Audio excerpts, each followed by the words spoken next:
for myself, if I look, one of the things that I've been guilty of is not creating that relationship. Just Yeah. get right into the problem. What's the problem? Let's fix that. Let's move forward.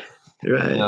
Especially, I mean, I led programs, so there's maybe 200 people in the program, right? And you got to Right. try and reach as many of them as you can. So you're getting right into it. But if you don't create that relationship, that right at the Yeah. beginning, from Yeah. moment one, when you walk up the front of Right. the stage, you've lost them. You've got to get them in the Right. first. You got to spend. In fact, the whole first day. It's a 3-day program. The whole first day is really creating relationship. So yeah, Hey, and listen. that's what it's all about. That's what it's all Mm, about. It's about relationships. And at the end of the day, that's what we got into this business for, is because we wanted to help people. So with you jumping right into I want to help them, man, that just tells me you got a great heart to and a big heart to want to help mm, people. And that's what you got into it for.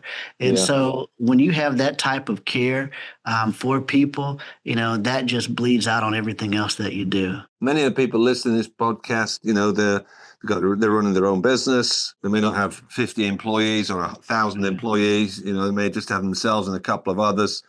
What Mhm. advice would you give, or what would you say to those guys who are, it's okay. Maybe they're not. Right. I mean, I'm thinking of one particular guy I had actually. He's got his business. It's doing okay, but he isn't making any money. It's doing okay, Right. right? He's bringing in $500,000 a year, and he Right. can't Yeah. afford to pay himself very much. But he's Right. built his Yeah. business up for 30 years, so he doesn't want to That's let right. go of it. But what would your approach be there? Yeah, when it comes to an individual like that, one, that's one where you really got to get down into the details of profitability and looking at, okay, what is he doing that keeps him busy, but it's not profitable? And can we shift some of his products and services to more of the more profitable services that he offers? The second thing is I think it's a reset of his vision. He Mm, may not be willing to pay the price on something brand new. And so this just gets by.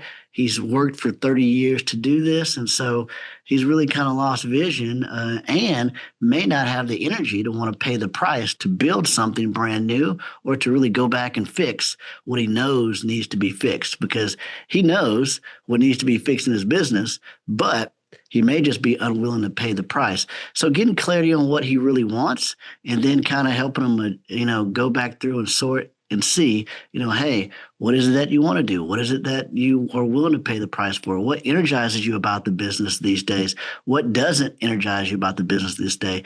Can we delegate that to somebody else? What can we do to create more space in order for you to go do something you're more passionate about right now in life? And so really with the individual like that is we got to try to reignite that fire by getting a new vision for where they want to go.